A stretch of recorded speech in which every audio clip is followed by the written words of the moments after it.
تم یہ کیا کر رہی ہو انوشے؟ محب خان کی بھاری گرجدار آواز کمرے کے بوجھل سکوت کو یکلک چیرتی ہوئی گونجی۔ وہ جیسے ہی کمرے کی دہلیز پار کر کے اندر داخل ہوا تھا، اس کے قدم زمین پر جم کر رہ گئے تھے۔ اس کی گہری نظریں سامنے بیڈ پر مرکوز تھیں، جہاں کا منظر کسی کے بھی ہوش اڑانے کے لیے کافی تھا۔ بیڈ کے عین وسط میں بیٹھی 20 سالہ معصوم انوشے نے بری طرح چونک کر سر اٹھایا۔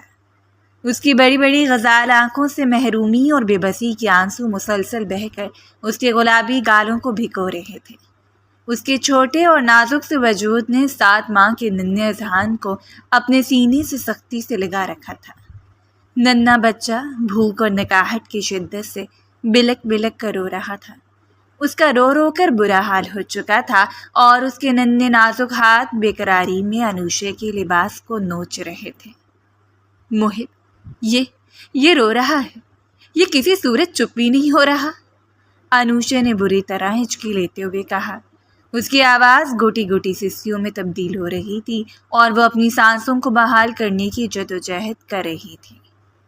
میں نے اسے چپ کرانے کی بہت کوشش کی ہے محب، خدا کی قسم بہت کوشش کی ہے۔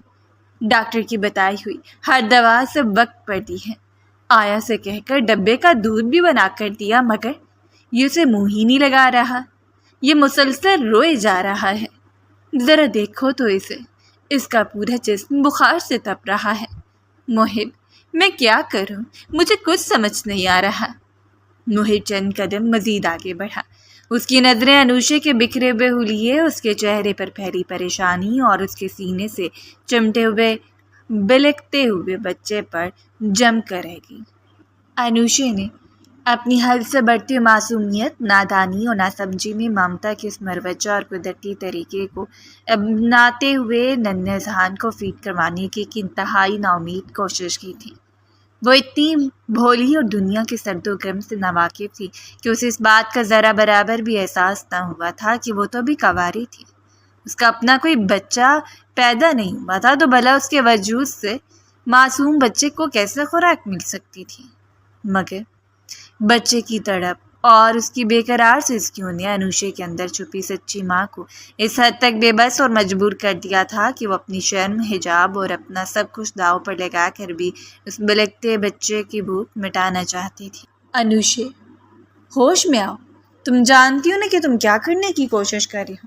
کیا تمہیں اپنی حالت کا اندازہ ہے؟ محب کی آواز میں اب ایک عجیب سا ارتعاش، گہرائی اور رقت آ گئی تھی۔ وہ اس لڑکی کی اس حد سے بڑی بالہانہ معصومیت اور احسار پر اندر تک ہل کر رہ گیا تھا۔ اس کا پتھر دل موم ہونے لگا تھا۔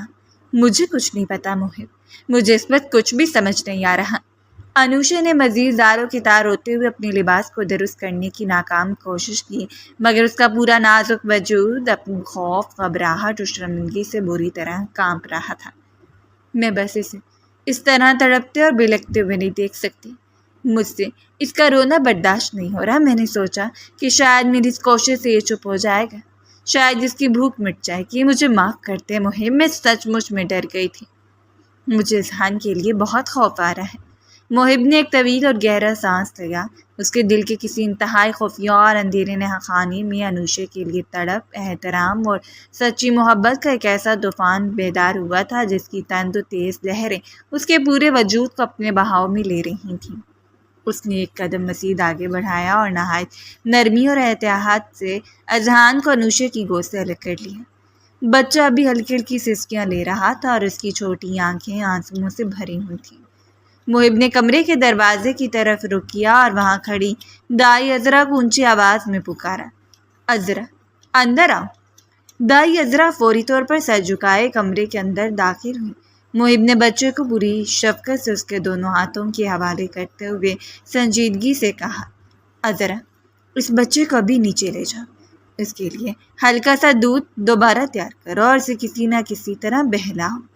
جب تک میں تمہیں خود آواز نہ دوں اسے اوپر لانے کی بالکل ضرورت نہیں ہے۔ جی چھوٹے خان، میں ابھی لے جاتی ہوں۔ عذرا نے احترام سے سر جھکایا اور بچے کو سنبھالتی ہوئی تیزی سے کمرے سے باہر نکل گئی اور جاتے ہوئے اس نے کمرے کا بھاری دروازہ پیچھے سے بند کر دیا۔ دروازے کے لاک ہونے کی مدھم کلک کی آواز انوشے کے دھڑکتے ہوئے دل پر کسی بھاری ہتھوڑے کی طرح لگی۔ وہ بیڈ کے تکیے سے اپنی پشت چکائے مزید سکڑ گئی۔ اس کی سانسیں بے ترتیب اور تیز تھیں اور وہ اپنی لمبی جھکی ہوئی پلکوں کی اوٹ سے محب کی ہر حرکت اور اس کے بدلتے ہوئے چہرے کے تاثرات کا جائزہ لے رہی تھی۔ کمرے میں اب صرف ان دونوں کی سانسوں کی آوازیں گونج رہی تھیں۔ محب چند لمحے خاموشی سے وہیں کھڑا رہا، جیسے خود کو کسی بڑے فیصلے کے لیے تیار کر رہا ہو۔ پھر وہ آہستہ آہستہ بیڈ کی طرف بڑھا۔ اس کے چہرے پر رہنے والی روایتی سختی اور صدمہ اور بیزاری اب ایک بے باک تڑپ اور بے پناہ شدت میں بدل چکی تھی۔ وہ انوشے کے بالکل قریب بیڈ کے کنارے پر بیٹھ گیا۔ محب، آپ مجھے ایسے کیوں دیکھ رہے ہیں؟ انوشے کی آواز کانپ رہی تھی۔ اس نے گھبرا کر اپنے دونوں نازک ہاتھ اپنے سینے پر کراس کی صورت میں باندھ لیے تاکہ خود کو اس کی نظروں کی تپش سے بچا سکے۔ تم نے بھی کیا کہا تھا انوشے؟ محب نے اپنا جھکاؤ مزید اس کی طرف بڑھایا۔ اس کی گہری سیاہ اور سحر انگیز آنکھیں انوشے کے خوف سے سرخ ہوتے ہوئے چہرے پر ٹک گئیں۔ کیا تم نے یہ نہیں کہا تھا کہ تم اس بچے کے لیے سب کچھ کرنے کو تیار ہو؟ جی، وہ میرا بچہ ہے محب۔ میں اس کی ماں بننے کا، اس کا خیال رکھنے کا عہد کر کے اس گھر میں آئی ہوں۔ میں اپنی آخری سانس تک اس کا ساتھ نہیں چھوڑوں گی۔ انوشے نے نظریں چراتے ہوئے کانپتی ہوئی آواز میں جواب دیا۔ اگر تم واقعی اس کی سچی ماں ہو، اگر تم اسے اپنی جان سے بڑھ کر چاہتی ہو، تو پھر مجھ سے یہ دوری، یہ فاصلہ کیوں؟ محب کی آواز اب ایک گہری سرگوشی کی مانند تھی جو انوشے کی سماعتوں میں پگھلتے ہوئے جادو کی طرح اتری۔ ایک عورت کامل ماں تب بن پاتی ہے انوشے، جب وہ کسی کی مکمل بیوی بنتی ہے، اور تم نے اب تک مجھے خود سے دور رکھا ہے اور اس دیوار کو برقرار رکھا ہے۔ میں نے آپ کو کبھی منع نہیں کیا محب، انوشے نے ڈرتے ہوئے کہا۔ اس کا دل اتنی تیز دھڑک رہا تھا کہ اسے لگا محب اس کے دل کی آواز سن رہا ہے۔ شادی کی پہلی رات آپ خود اس کمرے میں آئے تھے، مجھ پر غصہ کیا تھا اور کہا تھا کہ آپ کا مجھ سے کوئی تعلق نہیں ہے۔ پھر آپ نے مجھے دوسرے کمرے میں جانے کا حکم دیا تھا۔ میں تو صرف آپ کی بات مان رہی تھی۔ اس سے پہلے کہ اپنے کانپتے ہوئے لبوں سے اپنی بات مکمل کرتی، محب نے اپنا ہاتھ آگے بڑھا کر اس کے نازک لبوں پر رکھ لیا۔ اس کی ہتھیلی کا لمس اتنا گرم اور سحر انگیز تھا کہ انوشے کے پورے وجود میں کرنٹ کی ایک تیز لہر دوڑ گئی۔ خاموش رہو انوشے، ماضی کی ان تلخ باتوں کو دہرا کر اس خوبصورت وقت کو ضائع مت کرو۔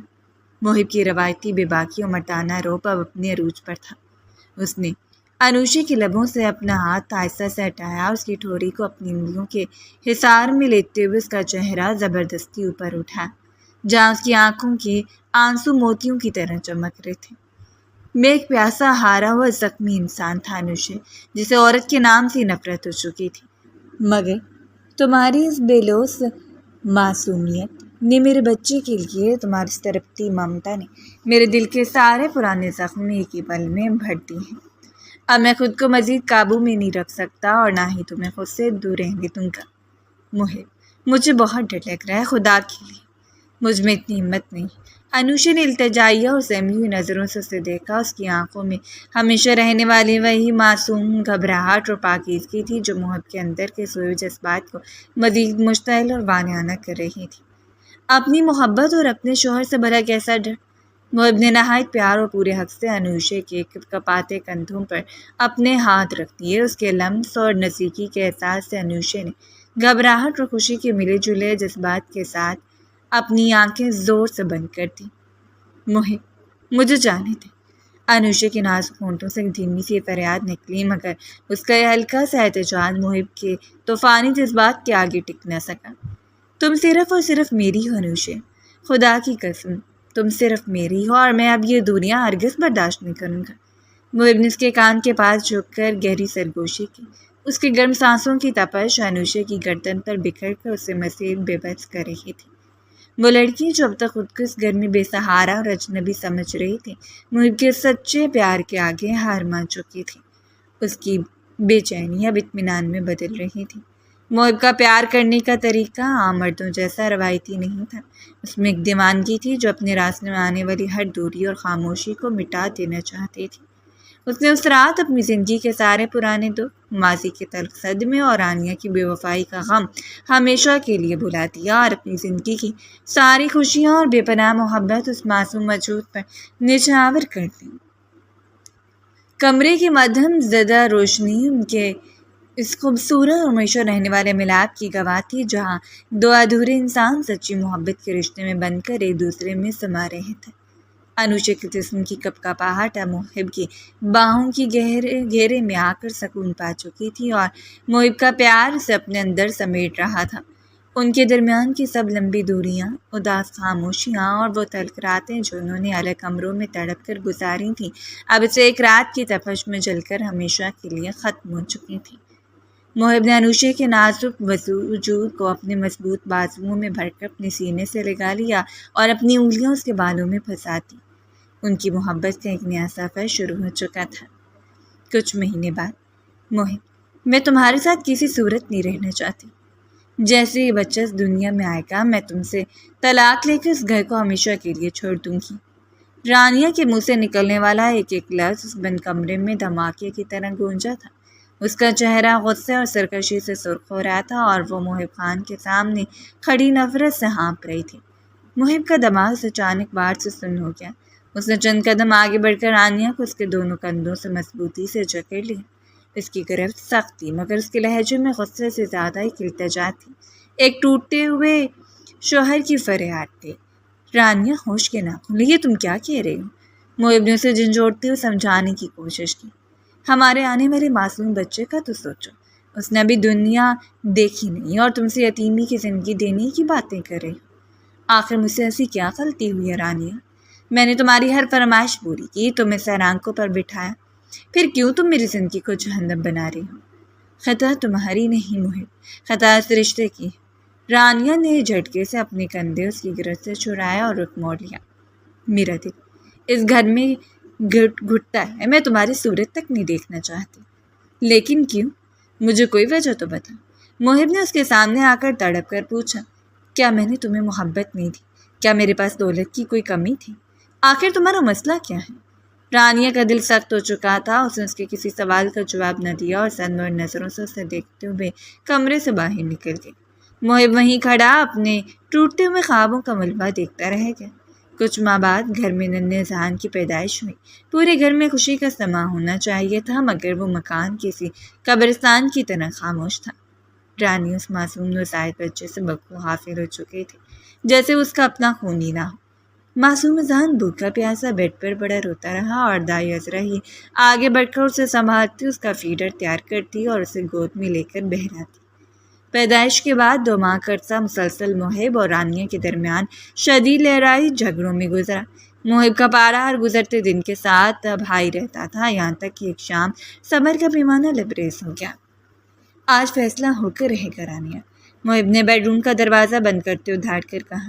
2 ماہ ہو گئے ہیں، تم نے اپنے سگے بچے کو گود میں اٹھا کر نہیں دیکھا۔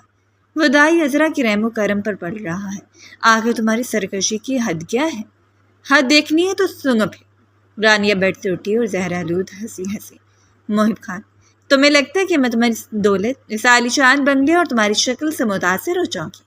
مجھے تمہاری اس دولت کی کوئی پرواہ نہیں ہے۔ میں فرحان کو پسند کرتی ہوں، وہ میری پہلی اور آخری محبت ہے۔ محب کے پیروں تلے سے جیسے زمین ہی نکل گئی۔ فرحان؟ یہ فرحان کون ہے؟ وہ جس سے میں شادی کرنا چاہتی تھی۔ رانیہ نے چلا کر اپنے دل کا سارا غبار نکال دیا۔ میرے والدین نے زبردستی میری شادی تمہارے ساتھ کی تھی، کیونکہ وہ تمہاری خاندانی پوزیشن سے مرعوب تھی۔ میں نے تو پہلے دن سے تم سے اور اس بچے سے نفرت کی ہے۔ فرحان میرا انتظار کر رہا ہے اور میں ایک پل بھی یہاں نہیں رکوں گی۔ مجھے طلاق دو محب۔ یہ سچائی سن کر محب کا دل بری طرح ٹوٹ گیا۔ اس کا پورا وجود کانپنے لگا۔ جس عورت کو اس نے اپنی شریک حیات مانا، جس کے لیے اپنے دل کے دروازے کھولے، وہ کسی اور کے خواب آنکھوں میں سجائے بیٹھی تھی اور اس کے بچے کو اپنی نفرت کی بھیم چڑھا رہی تھی۔ اس ایک ہی لمحے میں محب خان کا اور ذات سے اعتبار ہمیشہ کے لیے اٹھ گیا۔ اس کا مان، اس کا غرور سب خاک میں مل چکا تھا۔ تو یہ بات ہے۔ محب کی آواز اتنی دھیمی ہو گئی جیسے کسی مردے کی ہو۔ اس کی آنکھوں میں غصے کی جگہ ایک گہرا جمود آ گیا تھا۔ تم نے کسی اور کے لیے میرے اور میرے بچے کے وجود کو پامال کیا؟ ٹھیک ہے رانی، جو دل میرے بچے کا نہ ہو سکا وہ میرا کیا ہوگا؟ میں تمہیں تمہاری مرضی کے مطابق طلاق دیتا ہوں۔ محب نے اسی وقت طلاق کے کاغذات پر دستخط کر دیے اور رانیہ اپنی نئی دنیا بسانے اپنے عاشق فرحان کے پاس چلی گئی۔ اس نے ایک بار بھی مڑ کر نہیں دیکھا کہ محب اور اذہان کس حال میں۔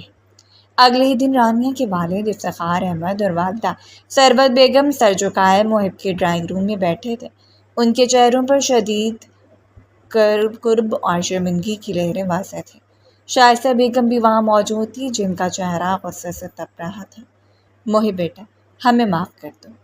افتخار احمد کی آواز ندامت سے کانپ رہی تھی، ان کی آنکھوں میں آنسو تھے۔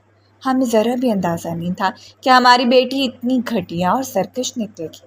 ہم نے اس کی بھلائی کے لیے تمہارا انتخاب کیا تھا، مگر اس نے ہمارے بوڑھے سروں پر خاک ڈال دی۔ افتخار بھائی، معافی کی اب کوئی گنجائش نہیں رہی، شائستہ بیگم نے کٹوے لہجے میں کہا۔ رانیہ نے میرے بیٹے کا دل توڑا ہے، میرے 2 ماہ کے پوتے کو بے آسرا چھوڑ دیا ہے۔ محب، ہم نے رانیہ سے ہمیشہ کے لیے اپنا رشتہ توڑ دیا ہے۔ ثروت بیگم نے روتے محب کی طرف دیکھا جو بت بنا دیوار کو تک رہا تھا۔ وہ اب ہماری بیٹی نہیں رہی۔ اس نے جو تمہارے ساتھ کیا، اس کے بعد ہم تمہارے سامنے نظر اٹھانے کے قابل بھی نہیں رہے۔ خدا کے لیے ہمارے حال پر رحم کرو اور ہم اس گناہ کا حصے دار مت سمجھو۔ محب نے دھیرے سے سر اٹھایا، اس کی آنکھوں میں کوئی جذبہ نہیں تھا، صرف ایک خالی پن تھا۔ انکل آنٹی، محب نے سرد لہجے میں کہا، جس میں اب کوئی اپنائیت نہیں تھی، رانی اپنی دنیا میں جا چکی ہے اور میں اپنی زندگی کے سب سے بڑے صدمے کو بھلا کر اپنے بیٹے کے لیے جینے کی کوشش کروں گا۔ آپ لوگوں کی شرمندگی اپنی جگہ، مگر الیاس احمد کے بیٹے کا جو اعتبار ٹوٹا ہے وہ کبھی واپس نہیں آ سکتا۔ بہتر یہی ہے کہ مستحق ماضی کو یہیں دفن کر دیں۔ افتخار احمد ثروت بیگم نے محب کے سامنے شرمندگی سے اپنا سر مزید جھکا لیے۔ وہ جانتے تھے کہ ان کی بیٹی نے ایک ہنستا کھیلتا گھر اجاڑ دیا تھا اور محب خان کو ایک ایسا صدمہ دیا تھا جس کا کوئی مداوع نہیں تھا۔ مجھ سے بچہ نہیں سنبھل رہا امی، یہ سوتا ہی نہیں ہے، بس روئے جا رہا ہے۔ محب خان نے انتہائی نڈھال اور ہارے ہوئے لہجے میں کہا۔ اس کی آنکھوں کے نیچے گہرے ہلکے پڑ چکے تھے اور وہ آدھی رات کو روتے ہوئے ننھے ذہن کو کندھے سے لگائے کمرے میں چکر کاٹ رہا تھا۔ رانیہ کے اچانک چھوڑ جانے کے بعد اس کی زندگی واقعی ایک عذاب بن چکی تھی۔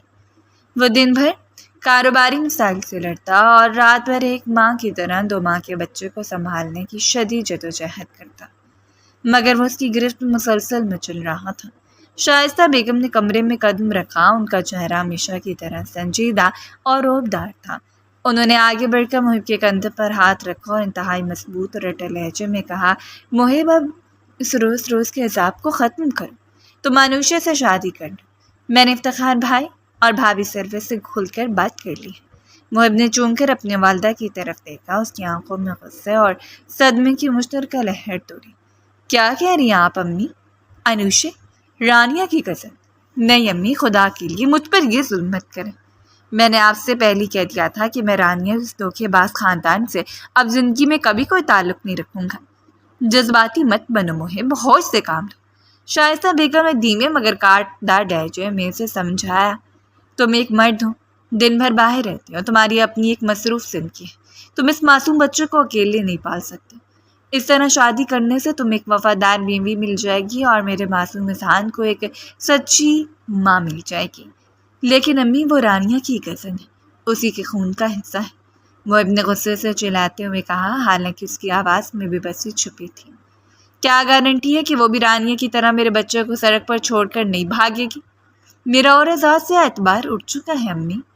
شائستہ بیگم چونکہ کہ انتہائی جان دیدہ، دور اندیش اور چودرائن خاتون تھی، وہ انوشے کی معصومیت اور نیکنیتی سے اچھی طرح واقف تھی۔ انہوں نے محب کی آنکھوں میں آنکھیں ڈال کر کہا، محب، میں تمہاری ماں ہوں، تمہارا برا کبھی نہیں چاہوں گی۔ قسمت سے تمہیں شاید کوئی بھی خوبصورت بیوی مل جائے گی، تمہاری دولت دیکھ کر کوئی بھی اس گھر کی ملکہ بننے آ جائے گی، لیکن میرے معصوم اذہان کو ایک سچی بے لوث ماں صرف انوشے دے سکتی ہے، کیونکہ اس کے دل میں رشتہ داری کا احساس ہے۔ میں نے افتخار بھائی کو زبان دے دی ہے اور تمہارا رشتہ انوشے کے ساتھ طے پا چکا ہے۔ محب نے بے بسی سے اپنے روتے بیٹے کو دیکھا اور خاموش ہو گیا۔ وہ جانتا تھا کہ اپنی والدہ کے اس ٹھوس فیصلے کے سامنے وہ زیادہ دیر تک مزاحمت نہیں کر سکتا تھا۔ انوشے اپنے ماموں افتخار احمد اور مامی ثروت بیگم کے گھر میں اپنی ماں کے مرنے کے بعد سے ایک یتیم کی طرح رہ رہی تھی۔ اگرچہ ماموں نے اس کی پڑھائی اور کپڑے روٹی کی ذمہ داری پوری کی تھی، مگر اس گھر میں اس کی حیثیت ہمیشہ ایک بوجھ جیسی رہی تھی۔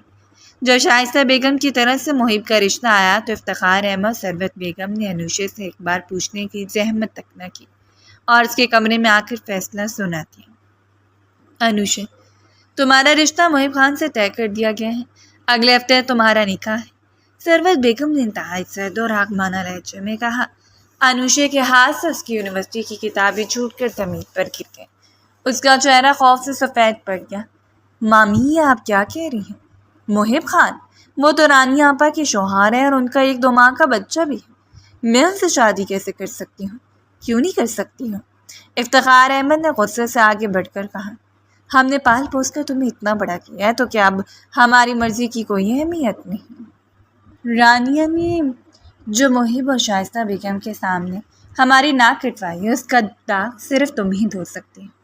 اور پھر ہم یہ ہرگز نہیں چاہتے کہ ہمارا سگا نواسا کسی غیر عورت کے ہاتھ تم نے پلے بڑھے۔ شائستہ بیگم، تمہیں اپنی بہو قبول کیا، یہ تمہاری خوش قسمتی ہے، لیکن ماموں میری بات تو سنیں۔ انوشے کے ماتھے پر پسینہ آ گیا اور اس نے روتے التجائی انداز میں ماموں کا ہاتھ پکڑنے کی کوشش کی۔ میں بھی اپنی تعلیم مکمل کرنا چاہتی ہوں۔ میں اپنے پیروں پر کھڑی ہو کر اپنی زندگی کو بہتر بنانا چاہتی ہوں۔ میرے کچھ خواب ہیں۔ آپ مجھے اس طرح ایک ایسے انسان کے پلے مت باندھیں جس کا دل پہلے ہی ٹوٹ چکا ہے، جو مجھ سے کبھی محبت نہیں کر پائے گا۔ خواب دیکھنا بند کرو انوشے۔ ثروت بیگم نے جھٹکے سے اس کا ہاتھ ماموں کے ہاتھ سے الگ کیا۔ تمہاری مرضی کو یہاں کوئی اہمیت نہیں دی جائے گی۔ اگلے جمعے تم اس گھر سے رخصت ہو جاؤ گی، یہ ہمارا فیصلہ آخری ہے۔ انوشے نے بے بسی سے اپنے ماموں کی طرف دیکھا، مگر افتخار احمد نے اپنا رخ موڑ لیا۔ ماموں کی زبردستی اور سنگدلی نے اس معصوم لڑکی کے سارے خواب ایک ہی پل میں چھین لیے تھے۔ 1 ہفتے کا وقت پڑھ لکھا کر گزر گیا اور انتہائی سادگی کے ساتھ انوشے کا نکاح محب خان سے پڑھا دیا گیا۔ رخصتی کے بعد انوشا محب کے عالی شان بیڈ روم میں نئی دلہن کے بھاری لباس میں ملبوس بستر کے کونے پر بیٹھی زاروں کے تار ہو رہی تھی۔ وہ محب کی دلہن بن کر اس کے بستر پر موجود تو تھی، مگر اس کا دل اپنے چن جانے والے خوابوں اور ایک انجانے خوف کی وجہ سے بری طرح لرز رہا تھا۔ رات کا پچھلا پہر تھا جب کمرے کے دروازے کا ہینڈل گھما۔ انوشا جو بیڈ کے کونے پر گھٹنوں میں سر دیے بیٹھی تھی، بری طرح چونک کر سیدھی ہوئی۔ اس کا دل حلق میں آ گیا تھا۔ محب خان کمرے میں داخل ہوا تو اس کا چہرہ بیزاری، تھکن اور شدید غصے سے تپ رہا تھا، جسے وہ یہاں اپنی مرضی سے نہیں بلکہ کسی قید میں آیا ہو۔ اس کی سرخ آنکھوں نے جب بیڈ پر سجی سنوری انوشے کو دیکھا تو اس کے اندر چھپا ماضی کا غبار یکلخت ابل پڑا۔ اس نے شیروانی کے بٹن کھولتے ہوئے ایک زہر آلود نظر انوشے پر ڈالی۔ تو تم واقعی سچ مچ دلہن بن کر میرے بستر پر بیٹھ گئی؟ محب کی سرد اور کاٹدار آواز کمرے میں گونجی۔ انوشے نے ڈرتے ڈرتے نظریں اٹھائیں، اس کے لب کانپ رہے تھے۔ محب، میں… خاموش رہو اور سنو لڑکی۔ محب نے آگے بڑھ کر اس پر چلاتے اس کی بات درمیان میں کاٹ دی۔ اپنے دماغ سے غلط فہمی اور ابھی اسی وقت نکال دو کہ تم رانیہ کی جگہ لے کر اس گھر کی ملکہ بن جاؤ گی۔ تمہیں یہاں صرف اور صرف میرے بچے کی پرورش کے لیے ایک آیا کی حیثیت سے لایا کیا ہے، کیونکہ میری ماں بزرگ تھی۔ انوشے کے گالوں پر ایک گرم آنسو گرا، مگر وہ خاموش نہیں۔ میرا تم سے نہ تو کبھی کوئی جسمانی تعلق ہوگا اور نہ ہی میں تم سے کوئی جذباتی وابستگی رکھنے کا ارادہ رکھتا۔ محب نے اس کے کامتے وجود کے قریب آ کے انتہائی صفاقی سے کہا، میرے لیے رانیہ اور تمہارے خاندان کی ہر عورت ایک جیسی ہے۔ بہتر یہ ہے کہ تم اپنے وہ تمام خواب جو یونیورسٹی میں دیکھتی تھی انہیں بھول جاؤ۔ اب تمہاری زندگی صرف اذہان کی گرد گھومے گی۔ اب جاؤ یہاں سے۔ اذہان کے ساتھ والا کمرہ سیٹ کرو اور وہی رہا کرو۔ انوشا نے ضبط سے اپنی پلکیں چپکائیں، اپنی آنکھوں میں ابھرتے آنسوؤں کے سمندر کو اندر ہی اندر اتارا۔ اس نے محب کے چہرے کے پتھر جیسے تاثرات دیکھے تو سمجھ گئی کہ یہاں کسی التجا کا کوئی فائدہ نہیں۔ جیسا آپ کہیں خان صاحب، انوشے نے انتہائی دھیمی اور اندھی آواز میں کہا۔ وہ بیڈ سے اٹھی، غسل خانے میں جا کر اس نے خاموشی سے اپنا بھاری روسی لباس تبدیل کیا اور آرام سے سوٹ میں باہر آئی۔ محب اس وقت تک رخ موڑ کر بیڈ پر لیٹ چکا تھا۔ انوشا رات کے سنسان پہر اپنے شوہر کے تلخ اور زہریلے رویے کا گھونٹ پی کر اپنا چھوٹا سا بیگ اٹھائے ساتھ والے کمرے میں چلی گئی، جہاں ذہان گہری نیند سو رہا تھا۔ اس نے معصوم بچے کے چہرے کو دیکھا اور پھر بیڈ کے کنارے بیٹھ کر وہ ساری رات روتے ہوئے گزاری۔ وقت اپنی تیز رفتاری سے گزرتا رہا اور کچھ مہینے اسی طرح خاموشی کی نظر ہو گئے۔ ان مہینوں میں نہ تو محب نے کبھی انوشا کے کمرے کا رخ کیا، نہ اس کے قریب آنے کی کوشش کی، اور نہ ہی انوشا نے کبھی اپنی طرف سے کوئی پہل کی۔ وہ اپنے اور بچے کے کمرے تک ہی محدود رہتی تھی۔ شائستہ بیگم گھر کے معاملات اور انوشا کی دن رات کی محنت دیکھ رہی تھی۔ ایک دوپہر انہیں لاؤنج میں انوشا کو روک لیا۔ انوشا بیٹی، تم جس طرح دن رات اپنی جان مار کر ذہان کی خدمت کرتی، میں سچ مچ بہت خوش ہوں۔ شائستہ بیگم نے اس کے سر پر ہاتھ رکھتے اور شفقت سے کہا، محب کا دل ابھی ماضی کے زخموں سے چور ہے، لیکن مجھے یقین ہے کہ تمہاری یہ بے لوث مامتا اس کا پتھر دل ایک دن ضرور پگھلاتی گی۔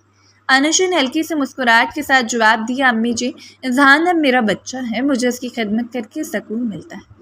خان صاحب کی ناراضگی اپنی جگہ، مگر اس معصوم کا مجھ پر پورا حق ہے۔ لیکن سب سے بڑا اور سنگین مسئلہ بچے کی صحت اور اس کے دودھ کا تھا۔ ذہان اب 7 ماہ کو ہونے والا تھا، لیکن اس کا جسم دن بدن کمزور اور نڈھال ہوتا جا رہا تھا۔ اسے بازار کا کوئی بھی ڈبے کا مہنگے سے مہنگا دودھ بھی سوٹ نہیں کر رہا تھا۔ وہ جو بھی پیتا الٹی کر دیتا اور رات بھر درد سے تڑپتا رہتا۔ ایک شام جب بچے کی حالت بہت زیادہ بگڑ گئی اور مسلسل رونے لگا تو محب گھبرا کر انوشا کے کمرے میں آیا۔ انوشا، یہ کیوں اس طرح نیلا پڑا ہے؟ تم اسے کیا کھلا رہے؟ محب نے پریشانی اور کفگی کے ملے جلے لہجے میں پوچھا۔ خان صاحب، میں نے سارے برانڈڈ بدل کر دیکھ لیے ہیں، اس کا معدہ کچھ قبول نہیں کر رہا۔ انوشا نے روتے بچے کو سینے سے لگائے کہا، ہمیں اس پر فوراً ڈاکٹر کے پاس لے جانا ہوگا۔ محب نے بغیر کچھ کہے گاڑی کی چابی اٹھائی۔ دونوں بچوں کو لے جا کر چائلڈ اسپیشلسٹ کے کلینک پہنچے۔ ڈاکٹر نے معصوم ذہان کا تفصیلی معائنہ کیا، اس کا وزن چیک کیا اور پھر گہرا سانس لیتے ہوئے محب اور انوشا کی طرف دیکھا۔ خان صاحب، سچ بات تو یہ ہے کہ بچے کی حالت اندرونی طور پر بہت کمزور ہو چکی ہے۔ ڈاکٹر نے سنجیدگی سے عینک اتارتے ہوئے کہا، آپ لوگوں نے بتایا ہے کہ آپ نے بہت سارے ڈبے کے دودھ بدل کر دیکھ لیے، لیکن اس کا معدہ انہیں قبول کرنے سے بالکل انکار کر رہا ہے۔ تو ڈاکٹر صاحب، اس کا حل کیا ہے؟ کوئی تو دوا ہو؟ محب نے بےقرار ہو کر پوچھا۔ دوا سے زیادہ اس بچے کو اس کی ماں کی ضرورت ہے۔ ڈاکٹر نے سیدھا انوشا کی طرف دیکھتے ہوئے کہا، جو سر جھکائے کھڑی تھی۔ اس معصوم بچے کو صرف ماں کا ادرتی دودھ ہی بچا سکتا ہے، وہی اس کے معدے کو طاقت دے سکتا ہے۔ اگر اسے ماں کا دودھ نہ ملا تو اس کی حالت مزید بگڑ جائے گی اور جان لیوا بھی ہو سکتی ہے۔ ڈاکٹر کی بات سننے کا انوشا محب دونوں کے پیروں تلے سے زمین نکل گئی۔ انوشا کا چہرہ شرم و حراس سے سرخ ہو گیا، جبکہ محب گہرے سکتے میں چلا گیا۔ وہ دونوں شدید پریشان، خاموش اور ایک دوسرے سے نظریں چراتے ہوئے واپس گھر لوٹے، جہاں ایک نیا اور کٹھن امتحان ان کا منتظر تھا۔ ڈاکٹر کے کلینک سے لوٹنے کے بعد انوشا کے اعصاب جواب دے چکے تھے۔ وہ بیڈ کے وسط میں بیٹھی 7 ماہ کی ننھے ذہان کو اپنے سینے سے سختی سے لگائے اپنی معصومانہ ناسمجھی میں سے فیٹ کروانے کی ایک آخری کوشش کر رہی تھی۔ وہ اتنی معصوم اور دنیا کے سرد و غم سے ناواقف تھی کہ اسے اس بات کا ذرا برابر بھی احساس نہ تھا کہ وہ تو بھی کنواری تھی، اس کا اپنا کوئی بچہ پیدا نہیں ہوا تھا، تو بھلا اس کے وجود میں معصوم بچے کے لیے کیسے خوراک ہو سکتی ہے؟ مگر ڈاکٹر کی کہی بات کہ اس بچے کی صرف ماں کا دودھ بچا سکتا ہے، اس کے ذہن پر ہتھوڑوں کی طرح برس رہی تھی اور اس ممتا کی طرف اس حد تک بے بس کر دیا تھا کہ اپنی شرم و حجاب بھول کر اس بچے کی مدد کرنا چاہتی تھی۔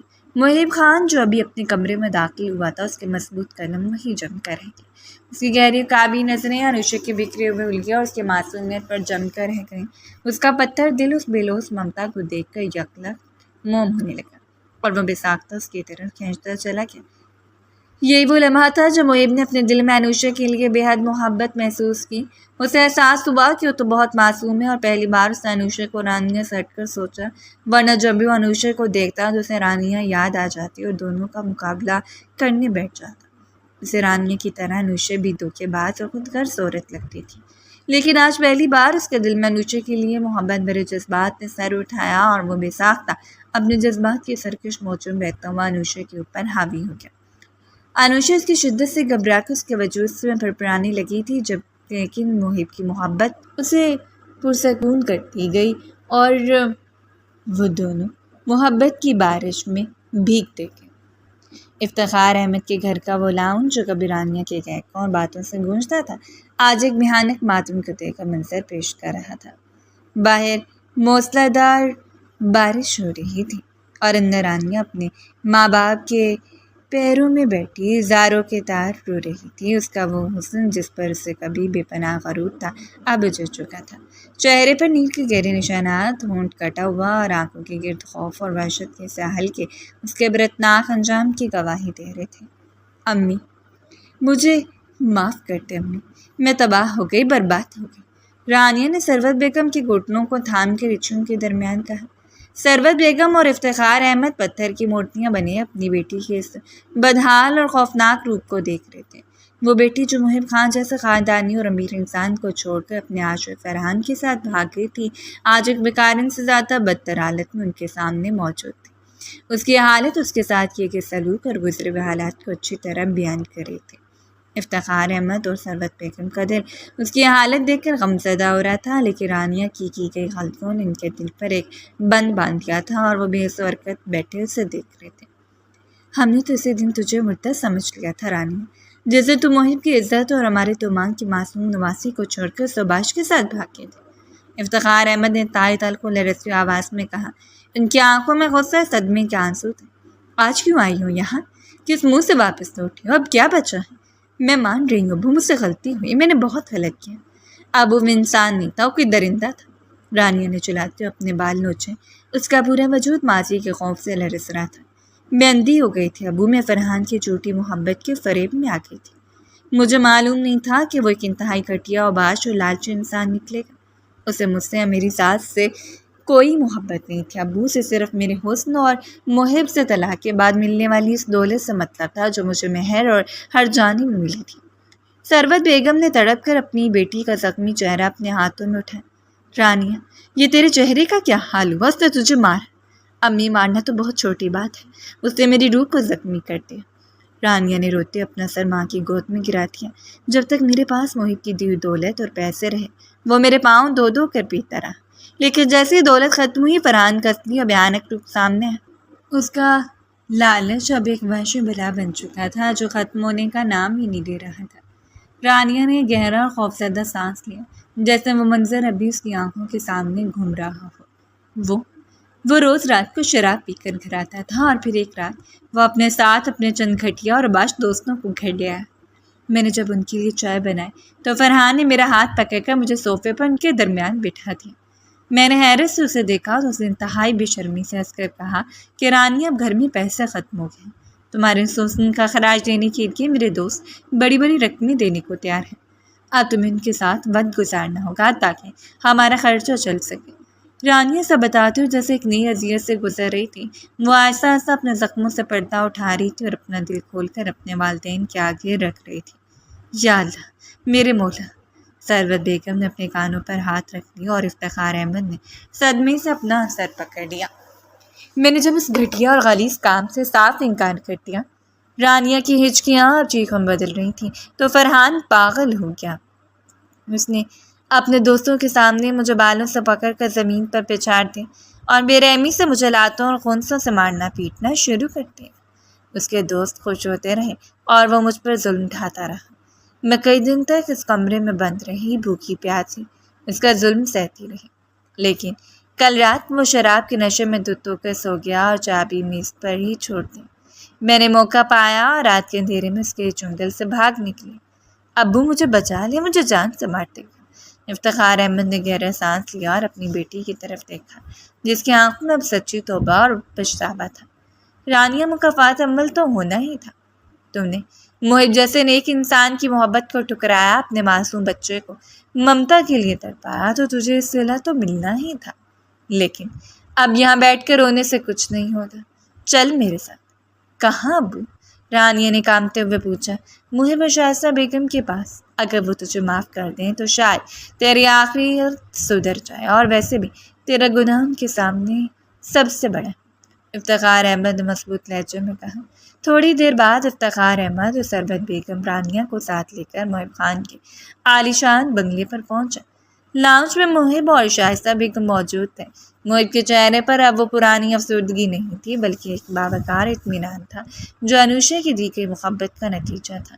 جب رانیہ نے لاؤنج میں قدم رکھا تو محب اور شائستہ بیگم اسے دیکھ کر دنگ رہ گئے۔ رانیہ نے محب کو دیکھتے اپنے والدین کا ہاتھ چھوڑا اور بھاگتی ہوئی محب کے پیروں میں گر گئی۔ محب، مجھے معاف کر دو، محب، خدا کے لیے مجھے معاف کر دو۔ رانیہ نے محب کے بوٹوں کو اپنے آنسوؤں سے بھگوتے ہوئے گڑگڑا کر کہا، میں گنہگار ہوں، میں نے تمہاری پیٹھ میں چھڑا گھونپا، میں ایک بد کردار عورت ہوں، لیکن مجھے میرے گناہوں کی سزا مل چکی ہے، مجھے معاف کر دو۔ محب خان انتہائی صدمہ، نفرت اور حقارت سے لبریز نظروں سے نیچے بیٹھی رانیہ کو دیکھا۔ اس کے دل میں رانیہ کی لب رحم کا ایک قطرہ بھی باقی نہیں تھا۔ اس نے جھٹکے سے اپنے پیر پیچھے کر لیے۔ اٹھو یہاں سے رانیہ، میرے پاکیزہ گھر کے فرش کو اپنے ناپاک آنسوؤں سے گندا مت کرو۔ محب کی رودار اور بھاری آواز لاؤنج میں گونجی۔ محب بیٹا یہ پچھتا رہی ہے، سچے دل سے توبہ کر کے آئی ہے۔ افتخار احمد نے آگے بڑھ کر دھیمی لہجے میں سفارش کرنی چاہی۔ افتخار صاحب آپ میرے بزرگ ہیں، میں آپ کا احترام کرتا ہوں۔ محب نے ہاتھ اٹھا کر انہیں بیچ میں روک دیا۔ لیکن اس عورت جو میرے ساتھ، میری ماں کے ساتھ اور میرے 2 ماہ کے معصوم بچے کے ساتھ کیا وہ معافی کے لائق ہے؟ یہ جب سباش کے ساتھ بھاگ رہی تھی تب اسے اپنے معصوم بچے کا روتا ہوا چہرہ یاد نہیں آیا؟ محب نے سرد لہجے میں پوچھا۔ محب مجھے کچھ نہیں چاہیے، مجھے تمہاری دولت نہیں چاہیے، مجھے محل نہیں چاہیے۔ رانیہ نے روتے اپنے ہاتھ جوڑ دیے۔ مجھے بس میرا بیٹا ذہان دے دو، مجھے میری ممتا لوٹا دو محب۔ میں اپنے بچے کے بغیر مر جاؤں گی، میرا خون ہے۔ تمہارا خون؟ اسی وقت شائستہ بیگم کی کڑکدار آواز گونجی۔ وہ صوفے سے اٹھی اور رانیہ کے قریب آ کر کھڑی ہو گئی۔ ان کی آنکھوں میں جلال تھا۔ جب 2 ماہ کا معصوم بچہ بھوک سے تڑپتا تھا، جب وہ رات بھر درد سے نیلا پڑ جاتا تھا، تب کہاں تھی تمہاری یہ ممتا؟ رانیہ تم نے اس بچے کو جنم ضرور دیا ہوگا، لیکن تم اس کی ماں کبھی نہیں تھی۔ ماں وہ ہوتی ہے جو بچے کے لیے اپنے خواب قربان کر دیتی ہے، وہ نہیں جو اپنے عیاش عاشق کے لیے بچے کو تڑپتا چھوڑ کر بھاگ جائے۔ امی جی مجھے معاف کر دیں، میں بہت پچھتا رہی ہوں۔ رانیہ نے شائستہ بیگم کے دامن کو پکڑنے کی کوشش کی مگر انہوں نے اپنا دامن جھٹک دیا۔ رانیہ تمہاری توبہ اب تمہارے اور تمہارے اللہ کے درمیان ہے، محب نے انتہائی آنکھ مانا اور اٹل لہجے میں کہا۔ اس کی آنکھوں میں اب رانیہ کے لیے صرف حقارت تھی، لیکن جہاں تک معافی کا تعلق ہے تو محب خان کے دل میں اب تمہارے لیے صرف نفرت باقی ہے۔ میں تمہیں کبھی معاف نہیں کروں گا اور نہ ہی میرا بیٹا اذہان کبھی تمہارا چہرہ دیکھے گا۔ محب ایسا مت کہو، میں تمہاری بیوی ہوں، رانیہ نے تڑپ کر کہا۔ تھی رانیہ، تو میری بیوی تھی، اب نہیں ہو۔ محب نے لاؤنج کے اوپر والے حصے کی طرف اشارہ کیا جہاں سیڑھیوں کے پاس انوشیا معصوم اذہان کو گود میں لیے کھڑی ہے، سب دیکھ رہے تھے۔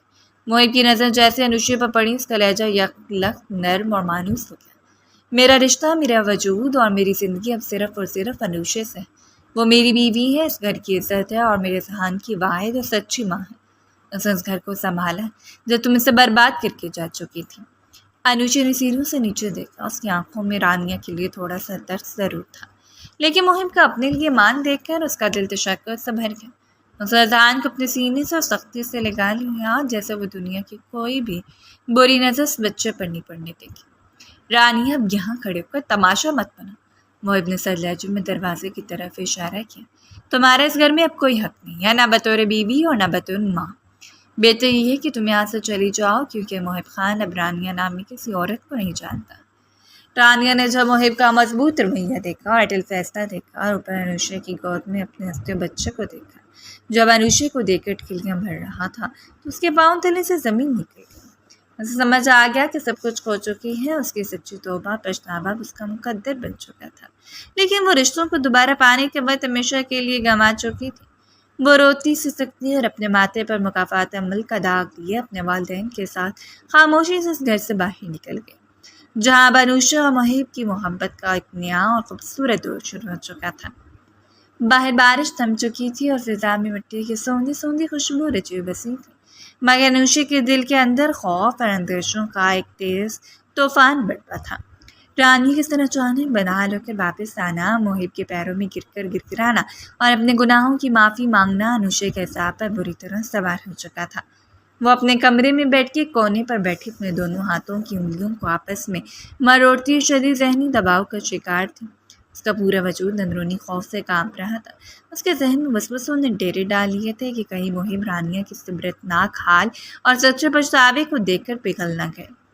کہیں ایسا نہ ہو کہ اذہان کی سکی ماں کا تڑپنا دیکھ کر اسے دوبارہ اپنا لے اور مجھے اس گھر سے نکال دے۔ وہ تو اس گھر میں ایک زبردستی کے رشتے کے تحت آئی تھی، ایک ایسی لڑکی جس کے خواب چھین لیے گئے تھے۔ اگرچہ محب نے اس رات اپنی بے باک اور طوفانی محبت کا یقین دلایا تھا، لیکن رانیہ کا ماضی محبت کی زندگی کا ایک بڑا سچ تھا، اور یہی سچ اس وقت انوشیا کے لیے سب سے بڑا ڈر بن چکا تھا۔ کمرے کا دروازہ مدھم سی آواز کے ساتھ کھلا۔ انوشیا نے چونک کر دروازے کی طرف دیکھا۔ محب خان کمرے میں داخل ہو رہا تھا۔ اس کے چہرے پر ایک عجیب سا سکون اور وقار تھا، مگر جیسے اس کی گہری قابی نظریں بیڈ پر سہمی انوشیا پر پڑیں، اس کی پیشانی پر ہلکے سے بل ابھر آئے۔ وہ انوشیا کے چہرے پر خوف، ہچکچاہٹ اور بے یقینی کو ایک ہی پل میں محسوس کر چکا تھا۔ محب نے اپنے قدموں کی رفتار دھیمی کی اور آہستہ آہستہ چلتا بیڈ کے قریب آیا۔ انوشا نے گھبرا کر اپنی نظر جھکا لی اور اپنی قمیض کے پلو کو انگلیوں میں جکڑ لیا۔ انوشا، تم اس طرح کیوں بیٹھی اور تمہارا پورا وجود کیوں کانپ رہا ہے؟ محب نے بیڈ پر اس کے بالکل سامنے بیٹھے نہایت نرم اور گداس لہجے میں پوچھا۔ کچھ نہیں خان صاحب، میں بس ایسے۔ انوشا نے اپنی لرزتی آواز کو چھپانے کی ناکام کوشش کی۔ محب کے لبوں پر ایک دل آویز اور محبت بھری مسکراہٹ ابھر آئی۔ اس نے بغیر کوئی لمحہ گنوائے انوشا کے دونوں نازک اور ٹھنڈے پڑتے ہوئے ہاتھوں کو اپنے مضبوط ہاتھوں کے محفوظ حصار میں لے لیا۔ محب کے لمس کی گرمی جیسی انوشا کے وجود میں اتری، اس کے دل کی دھڑکن ایک پل کے لیے رک کر دگنی رفتار سے دھڑکنے لگی۔ مجھ سے جھوٹ مت بولو انوشا۔ محب نے اس کی ٹھوری کو اپنی انگلی سے چھو کر اس کا چہرہ اوپر اٹھایا اور اس کے جی جیسے خوبصورت نمالود آنکھوں میں سیدھا دیکھتے ہوئے کہا، تمہاری آنکھیں تمہارے دل کا سارا حال پکار کر کہہ رہی ہیں۔ تم رانیہ کے آنے کے بعد سے خوفزدہ ہونا، تم اندر سے ڈری ہوتی تھی۔ انوشا نے ضبط کا بندھن ٹوٹتے ہی اپنی پلکیں چپکائیں تو دو موٹے آنسو اس کے گالوں پر بہنے کی۔ میں کیا کروں محب، میں انسان ہوں، میرے اندر کا خوف مجھے جینے نہیں دے رہا۔ رانیہ آپ اس بچے کی سکی ماں ہیں، وہ آپ کا ماضی تھی۔ انہوں جب رو کر آپ سے اپنے گناہوں کی معافی مانگی تو میرا دل حلق میں آ گیا۔ مجھے لگا کہ شاید آپ کا دل پگھل جائے، شاید آپ انہیں معاف کر دیں اور مجھے اس گھر سے آپ کی زندگی سے ہمیشہ کے لیے نکال دیں گے۔ انوشا کی معصومانہ اور سیدھی بات سن کر محب کے دل میں اس کے لیے محبت اور تڑپ کا جذبہ مزید گہرا ہو گیا۔ اسے انوشا کے ہاتھوں پر اپنی گرفت کو مزید مضبوط کیا، جیسے اسے یہ باور کروا رہا ہو کہ اب دنیا کی کوئی طاقت اسے اس سے الگ نہیں کر سکتی۔ انوشا، میری بات بہت غور سے سنو اور اسے اپنے دل و دماغ پر نقش کر لو۔ محب کی آواز میں ایک ایسی ٹھوس سچائی و یقین تھا جس نے انوشا کے ابلتے خوف کو ایک پل میں پرسکون کرنا شروع کر دیا۔ رانیہ میرے کیسا بھیانک ماضی تھی جو اب ہمیشہ کے لیے ختم ہو چکے، وہ ایک ایسا خواب تھا جو ٹوٹ کر بکھر گیا اور اس کی راکھ بھی اب اڑ چکی۔ اس عورت نے میری عزت، میری ماں کی سفید پوچھی اور میرے معصوم بچے کی زندگی کا سودا کیا تھا۔ محب خان کا دل اب اتنا کمزور نہیں کہ کسی دھوکے باز اور غدار عورت کے جھوٹے آنسوؤں کو دیکھ کر پگھل جائے۔ محب نے اپنا ایک ہاتھ انوشا کے گال پر رکھا اور نہایت شفقت سے اس کے آنسوؤں کو صاف کرتے ہوئے کہا، تو میرا حال انوشا، اور تم ہی میرا آنے والا خوبصورت مستقبل ہے۔ تو میری وہ سچی اور پاکیزہ محبت ہو جس نے نہ صرف مجھے ایک نیا جنم دیا بلکہ میرے مرتے ہوئے معصوم بچے کو اپنی بے لوث ممتا سے ایک نئی زندگی دی ہے۔ اگر آج میرا ذہن ہنس رہا ہے، کھیل رہا ہے، تو وہ صرف تمہارے دن رات کی قربانی اور محبت کا نتیجہ ہے۔ انوشا نے نم آنکھوں سے محب کے چہرے پر بکھرے سچ جذبوں کو دیکھا، جہاں رانیہ کے لیے نفرت کے سوا کچھ نہ تھا اور خود اس کے لیے محبت کا ایک اتھاہ سمندر موجیں مار رہا تھا۔ مجھے تمہارے سوا اس دنیا میں کسی کی ضرورت نہیں انوشا، کسی کی بھی نہیں۔ محب نے اس کے ماتھے پر اپنے لب رکھتے ہوئے نہایت عقیدت شدت سے کہا، تم اس گھر کی ملکہ ہو، میرے دل کی دھڑکن ہو اور میرے بچے کی واحد ماں۔ اپنے دل سے سارے وہم اور اندیشے نکال پھینکو۔ میں نے تمہارا ہاتھ عمر بھر نبھانے کے لیے تھاما، کسی عارضی سمجھوتے کے لیے نہیں۔ محب کے سچے یقین دلانے اور اس کا والہانہ انداز پر انوشا کے دل کا سارا بوجھ، سارا خوف اور مہینوں کی تنہائی کا درد ایک ہی پل میں بہہ گیا۔ اس کی آنکھوں سے اب خوف کے نہیں بلکہ بے پناہ مسرت اور خوشی کا آنسو جاری ہو گئے تھے۔ اس کا سینہ تشکر کے جذبے سے بڑھنے لگا۔ اس نے محب کے چوڑے شانے پر اپنا سر ٹکایا اور چند لمحے سکون کو اپنے اندر اتارتی رہی جسے مہینوں بعد نصیب ہوا تھا۔ شکریہ محب، مجھے ایمان دینے کے لیے آپ کا بہت بہت شکریہ، انوشا نے رندے ہوئے لہجے میں کہا۔ پھر اس کے دل میں اپنے رب کے حضور جھکنے کی تڑپ بیدار ہوئی جس نے اس کی اندھیری رات کو اتنی روشن صبح میں بدل دیا تھا۔ وہ بیڈ سے اٹھی، اس نے الماری سے اپنی سفید نماز کی چادر نکالی، اسے اپنے سر اور وجود پر اچھی طرح اڑایا اور کمرے کے کونے میں بچھے خوبصورت جائے نماز پر کھڑی ہو گئی۔ محب بیڈ پر بیٹھا خاموشی اور بے پناہ ستائش سے اپنی اس پاکیزہ بیوی کو دیکھنے لگا جس کی سادگی اور نیکی نے اس کی اجڑی زندگی میں دوبارہ بہار لائی تھی۔ انوشا نے نیت باندھی، نماز مکمل کی اور جیسے سجدے میں گئی، اس کا پورا وجود بے ساختہ رک پڑا۔ وہ جائے نماز پر سجدے میں گر کے اپنے معبود حقیقی کے سامنے اپنے دل کا سارا حال کھول کر رکھ چکی تھی۔ اے میری باری تعالیٰ، میرے مالک، تیرا لاکھ لاکھ شکر ہے۔ انوشا نے سجدے میں سسکتے اور رو کر اللہ کا شکر ادا کیا۔ میں تو بہت کمزور تھی میرے اللہ۔ جب عامی اور ماموں نے میری مرضی کے خلاف میری زبردستی کی شادی طے کی تھی تو میں نے سوچا تھا کہ میری زندگی اب ایک زندہ لاش بن کر رہ جائے گی۔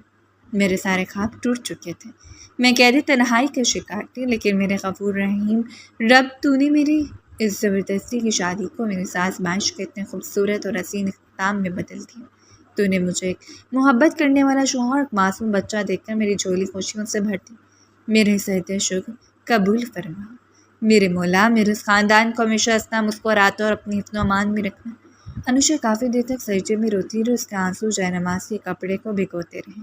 جب وہ سجدے سے اٹھی اور سلام پھیرا تو اس کا چہرہ کسی نورانی صبح کی طرح چمک رہا تھا، جہاں پچھتاوے خوف کا کوئی احساس باقی نہیں تھا۔ وہ آگے بڑھا، اس نے انوشا کو جائے نماز سے اٹھنے میں مدد دی اور اسے اپنے سینے سے لگا لیا۔ اسی وہ ساتھ والے کمرے سے ننھے اذان کے جاگنے اور اٹکلیاں بھرنے کی معصوم سی آواز آئی۔ انوشا اور محب نے ایک دوسرے کو دیکھا اور دونوں کے چہرے پر ایک مسرت آمیز مسکراہٹ پھیل گئی۔ انوشا نے لپک کر ساتھ والے کمرے سے 7 ماہ کے خوبصورت صحت مند اذہان کو اپنی گود میں اٹھایا، جب انوشا کو دیکھتے اپنی چھوٹی چھوٹی باہوں کو پھیلانے لگا تھا۔ محب نے آگے بڑھ کر انوشا اور اپنے بیٹے دونوں کو اپنے مضبوط بازوں کے سائے میں لے لیا۔ اب وہ محب اور ننھا اذہان ایک مکمل، خوشحال اور محبت سے لبریز خاندانی رشتے کی طرح اپنی زندگی کے ایک نئے شاندار سفر کا آغاز کر رہے تھے۔ ماضی کی تمام تلخیاں اب ہمیشہ کے لیے دفن ہو چکی تھیں اور ان کی زندگی میں سچی محبت اور شکر گزاری کی ایک نئی اور نوید صبح طلوع ہو چکی تھی۔